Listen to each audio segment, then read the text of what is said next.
کے حضور فرمانے لگے رو کے کہ اس قبر کے عذاب سے رب کی پناہ مانگو اور اس کے لیے تیاری کر لو، یہ بڑا سخت دن ہے۔ حضرت سعد بن معاذ رضی اللہ تعالیٰ عنہ کا جب جنازہ تھا، فرماتے ہم جا رہے تھے تو 5-6 قبریں تھیں، تو حضور نے فرمایا کن کی قبریں؟ ہم نے عرض کی یا رسول اللہ صلی اللہ علیہ وسلم یہ کافروں کی قبریں۔ یہ نبی پاک علیہ السلام نے فرمایا جو مسلمان جمعے کے دن یا جمعے کی رات کو فوت ہو، حدیث کے راوی حضرت ابو ہریرہ رضی اللہ تعالی عنہ، حضور صلی اللہ تعالی علیہ وسلم نے فرمایا جو شخص بیماری سے فوت ہوا، جو بندہ سورہ ملک پڑھتا ہے، سنن ترمذی میں حضرت ابن عباس سے روایت ہے کہ حضور صلی اللہ علیہ وسلم کے ایک صحابی نے ایک جگہ خیمہ لگایا تو وہاں سورہ ملک پڑھنے کی آواز آتی تھی۔ سورہ ملک اتنی شاندار صورت ہے کہ نبی پاک صلی اللہ علیہ وسلم نے فرمایا یہ قیامت کے دن اللہ کی بارگاہ میں ناز سے جھگڑا کرے گی اور کہے گی اے اللہ یہاں تو میرے پڑھنے والے کو جنت عطا فرما یا مجھے قرآن پاک سے علیحدہ کر دے۔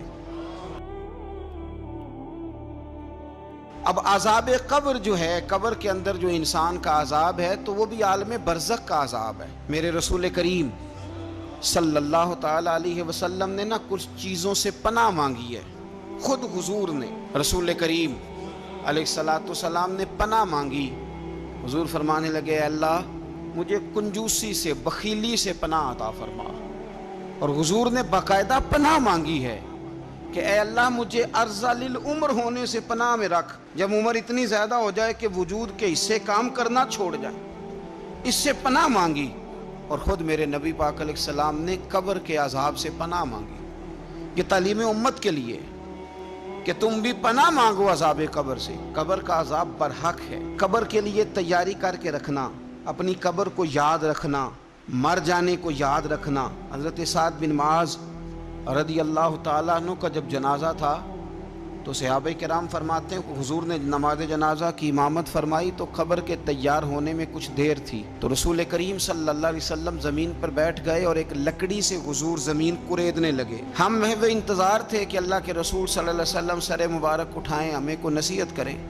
فرماتے حضور نے سر اقدس اٹھایا تو حضور کی آنکھوں میں آنسو تھے اور رو کے حضور فرمانے لگے رو کے کہ اس قبر کے عذاب سے رب کی پناہ مانگو اور اس کے لیے تیاری کر لو، یہ بڑا سخت دن ہے۔ رو کے حضور نے فرمایا، رو کے۔ آج تو لوگ مذاق بناتے ہیں، کچھ فقیر صوفی درویش کہلانے والے بھی، وہ کہتے ہیں یہ جو مولوی بتا رہا ہے نا قبر میں بچھو ہوں گے، سانپ ہوں گے، یہ تو مولوی اپنی قبر بتا رہا ہے، ہمارا اس سے کیا لینا دینا ہے۔ خدا سے ڈریں۔ وہ چیزیں جو احادیث مبارکہ میں آ گئیں، جس سے نبی پاک نے ہمیں ڈرایا، ہمیں سمجھایا، آپ اس تنبیہ کو، اس نصیحت کو آپ اس رنگ میں لیں گے کہ مذاق بنایا جائے گا دین کا، بجائے اس کے کہ اس سے ڈرا جائے۔ حضرت سیدنا براء بن عازب رضی اللہ تعالیٰ عنہ ارشاد فرماتے ہیں کہ میں نے نبی پاک صلی اللہ تعالیٰ علیہ وآلہ وسلم سے خود اس بات کو سنا ہے، خود رسول کریم صلی اللہ علیہ وسلم نے فرمایا۔ حضرت زید بن ثابت رضی اللہ تعالیٰ عنہ بھی اس بات کے راوی ہیں، فرماتے ہم جا رہے تھے تو 5-6 قبریں تھیں، تو حضور نے فرمایا کن کی قبریں؟ ہم نے عرض کی یا رسول اللہ صلی اللہ علیہ وسلم یہ کافروں کی قبریں۔ یہ صحیح مسلم میں حدیث موجود ہے، کفار کی قبریں۔ تو اللہ کے رسول صلی اللہ علیہ وسلم فرمانے لگے، ذرا حدیث کے لفظوں پہ غور کرنا، حضور فرمانے لگے اگر مجھے ڈر نہ ہوتا کہ تم اپنے مردوں کو دفن کرنا چھوڑ دو گے، اگر مجھے اس بات کا ڈر نہ ہوتا کہ تم اپنے لوگوں کو، مرنے والوں کو قبروں میں دفن کرنا چھوڑ دو گے، اگر یہ مجھے ڈر نہ ہوتا تو میں سناتا کہ قبر کے اندر کس طرح عذاب ہوتا ہے۔ تمہیں دنیا میں رہ کے میں سناتا، پر ڈر ہے کہ کہیں تم اپنے مرنے والوں کو قبروں میں دفن کرنا چھوڑ ہی نہ دو، اس لیے میں تمہیں یہ بات نہیں بتاتا۔ اور میرے رسول کریم صلی اللہ تعالی علیہ وآلہ وسلم نے پھر ارشاد فرمایا، اپنے غلاموں کی طرف نظر فرمائی، یہ بات کہہ کے کہ اگر مجھے ڈر نہ ہوتا کہ تم دفن کرنا چھوڑ دو گے تو تمہیں میں سنا دیتا کہ قبر میں کیا عذاب ہوتا ہے۔ پھر حضور نے صحابہ سے فرمایا چلو بھائی دوزخ کے عذاب سے اللہ کی پناہ مانگو۔ تو سب کہنے لگے ہم دوزخ کے عذاب سے اللہ کی، صحابہ نے کہا ہم دوزخ کے عذاب سے اللہ کی پناہ مانگتے ہیں۔ پھر نبی پاک صلی اللہ تعالی علیہ وسلم نے ارشاد فرمایا تم سب کہو کہ ہم قبر کے عذاب سے اللہ کی پناہ مانگتے ہیں۔ تو صحابہ نے کہا ہم قبر کے عذاب سے اللہ کی پناہ مانگتے ہیں۔ پھر میرے رسول پاک علیہ الصلوۃ والسلام نے فرمایا تم کہو، سارے یہ کہو کہ ہم ظاہری اور باطنی فتنوں سے اللہ کی پناہ مانگتے ہیں۔ تو صحابہ نے کہا کہ ہم ظاہری اور باطنی فتنوں سے اللہ کی پناہ مانگتے ہیں۔ پھر میرے محبوب علیہ السلام نے فرمایا تم کہو کہ ہم دجال کے فتنے سے اللہ کی پناہ مانگتے ہیں۔ تو صحابہ کرام نے کہا کہ اے اللہ ہم دجال کے فتنے سے تیری پناہ میں آتے ہیں۔ نبی پاک علیہ السلام نے یہ الفاظ کہہ کے یہ بات بتلا کے ہمیں سمجھا دیا، ہمیں قائل فرمایا محبوب نے۔ یاد رکھنا، اس بات کو اچھی طرح سمجھ لینا کہ اگر مجھے ڈرنا ہوتا کہ تم اپنے مردوں کو دفن کرنا چھوڑ دو گے تو تمہیں بتلا دیتا کہ قبر میں کتنا سخت عذاب ہوتا ہے۔ میرے عزیز، کچھ لوگ ایسے ہیں جن سے عذاب قبر ہوگا ہی نہیں۔ میرے رسول کریم صلی اللہ تعالی علیہ وسلم نے ارشاد فرمایا کہ جو اللہ کے رستے میں شہید ہو گیا، یہ سنن نسائی میں موجود ہے، اسے عذاب قبر نہیں ہوگا، بلکہ ایک حدیث میں تو فرمایا حساب کتاب ہی نہیں ہوگا، اللہ بغیر سوال جواب کے جنت عطا فرما دے۔ کچھ لوگوں کو لوگوں کی بخشش پہ بھی مسئلہ ہی بنتا ہے کہ کوئی بخشا نہ جائے۔ اور ایک صاحب کہہ رہے تھے جی یہ کیا معاملہ ہے کہ جمعے کو بندہ مر گیا یا فلانا ہو گیا تو اس سے حساب کتاب نہیں ہوگا، اتنے بڑے جرم لوگوں نے کی، اتنے پاپ، اور جمعے کو مر گیا تو بخشا جائے گا۔ تو میں نے کہا جرموں کا بھی اسے حساب اللہ لے لے گا، لیکن میاں حساب کتاب کی ڈیوٹی نہ اللہ کی ہے تو بہتر یہ ہے کہ اسی کے ہاتھ میں رہے، تو نہ اپنے ہاتھ میں لینے کی کوشش کر۔ سنن ترمذی کی حدیث۔ ہمیں پتہ نہیں کیا مصیبت ہے، ہمیں پتہ نہیں کیا مسئلہ ہے۔ ایک جنازے سے میں نکلا، آپ یقین کریں کبھی کبھی کلیجہ پھٹ جاتا ہے۔ میں ایک جنازے سے نکلا تو میرے ساتھ ایک بندہ جنازہ پڑھ کے نکلا تو کہنے لگا جی پیر صاحب دیکھیں آج کتنی دنیا آئی ہے، حالانکہ یہ بندہ اس طرح کا تھا، اس طرح کا تھا، اس طرح کا تھا۔ میں نے اسے کہا یار تجھے تو فکر ہی لگ گئی ہے کہیں جنت میں چلا ہی نہ جائے، تو اس طرح کرنا جنت کے دروازے کے سامنے کھڑے ہو جانا ڈنڈا لے کے کہ میں نے نہیں جانے دینا۔ شرم آنی چاہیے ہمیں۔ اللہ فرماتے ہیں جنت اتنی چوڑی ہے جتنے زمین و آسمان، اس کی چوڑائی زمین اور آسمان کے برابر ہے، تو ہم تو اپنے علاوہ کسی کو جانے نہیں دینا چاہتے جنت میں۔ اور بس کریں، جنت خدا کا فضل ہے، اور اللہ فرماتے ہیں میرا فضل میں جسے چاہتا ہوں عطا کرتا ہوں۔ یہ سنن ترمذی کی حدیث، اور اس کے راوی حضرت عبداللہ ابن عمر رضی اللہ تعالیٰ عنہ، نبی پاک علیہ السلام نے فرمایا جو مسلمان جمعے کے دن یا جمعے کی رات کو فوت ہو اس کو اللہ تعالیٰ قبر کی آزمائش سے محفوظ رکھتا ہے۔ جو جمعے کی رات فوت ہو جائے یا جمعے والے، یعنی جمعے رات اور جمعے کی درمیانی رات چلا جائے یا جمعے والے، تو اللہ اسے عذاب قبر سے، تو میرے عزیز جو بندہ شہید ہو اس سے عذاب قبر نہیں ہوتا، جو آدمی جمعے کے دن یا جمعے کی رات چلا جائے اسے بھی عذاب قبر نہیں ہوتا۔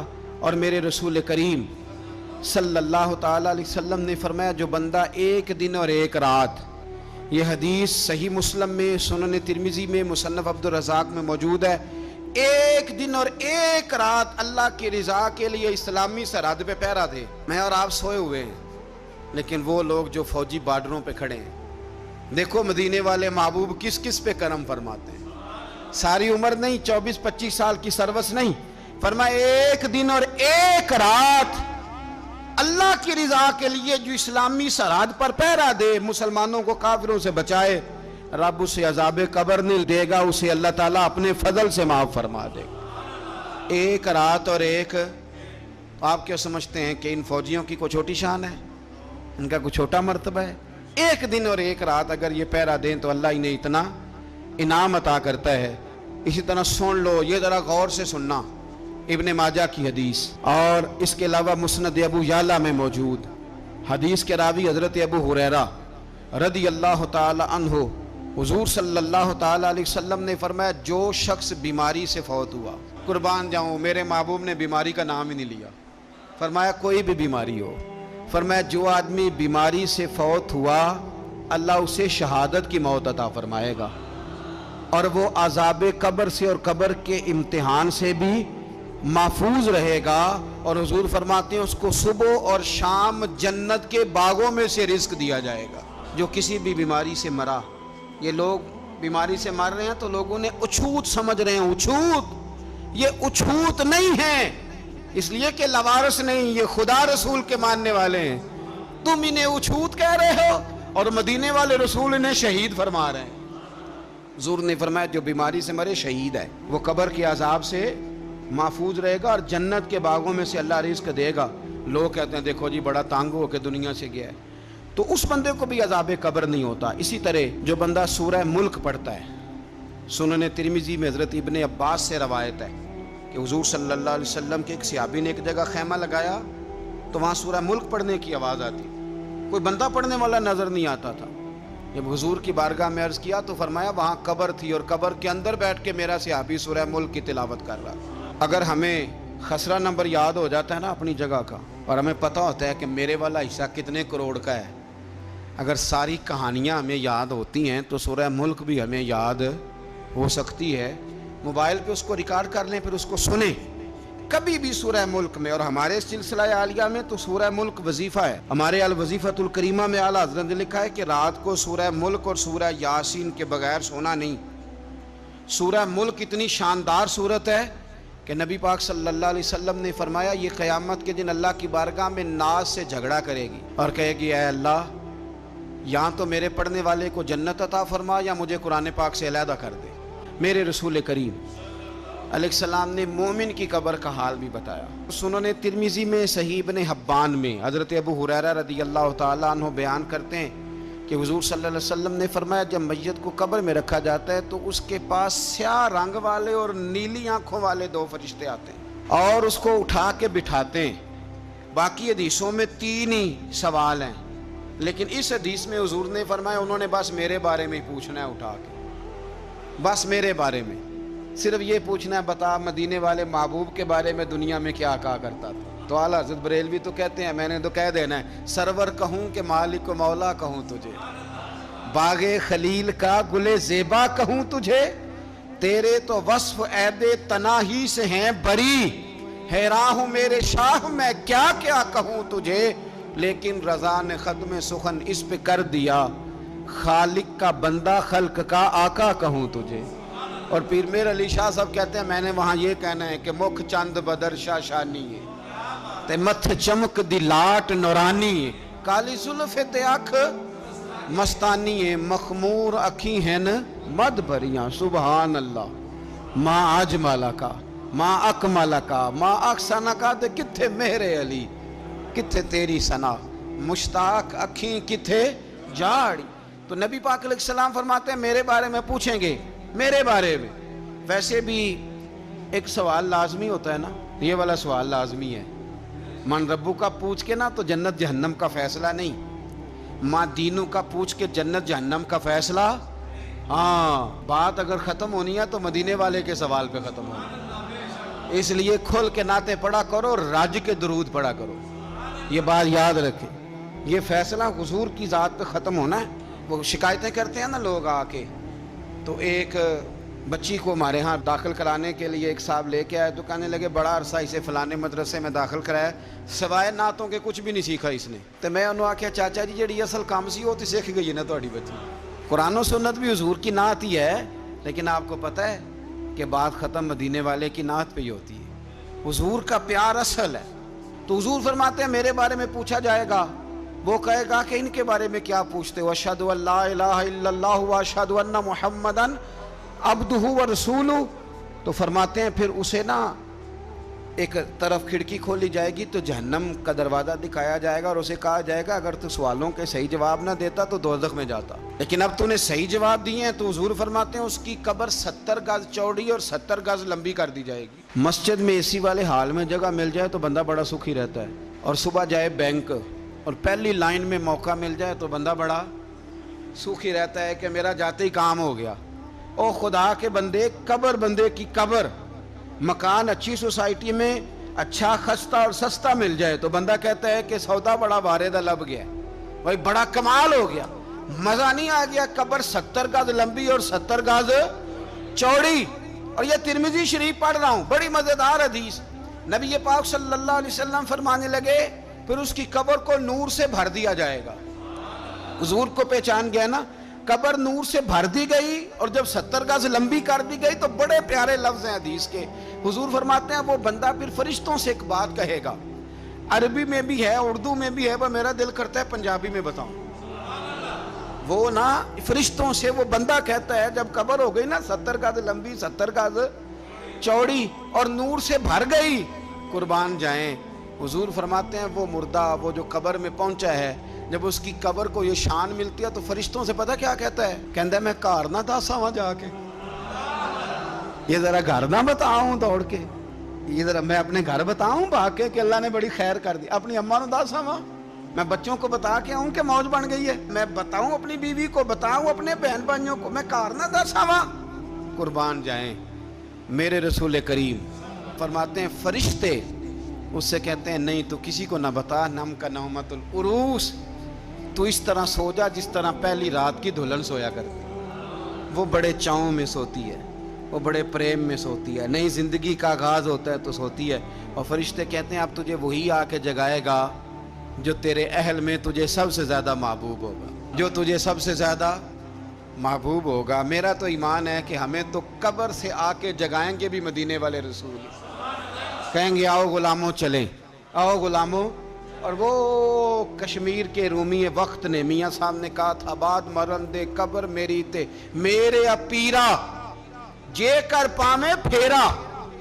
آپ حسن دیکھیں کلام کا اور انداز دیکھیں، بعد مرن دے قبر میری تے میرے اپیرا جے کر پامے پھیرا، تے قبر دے وچوں ہڈیاں اٹھ کے مجرا کر سن تیرا۔ ایک دفعہ آ تو صحیح، میں لوگوں کو وجد کر کے دکھاؤں گا کہ دیکھو نا وہ آج آئے ہیں، وہ آئے ہیں میرے مزار پہ، آج دیکھو ذرا رنگ تو دیکھو کس طرح نرالا اور انوکھا ہو گیا، وہ خود آئے ہیں۔ مومن کی قبر جنت کا باغ بنے گی، اسے نوازا جائے گا، اسے دیا جائے گا، اسے عطا کیا جائے گا۔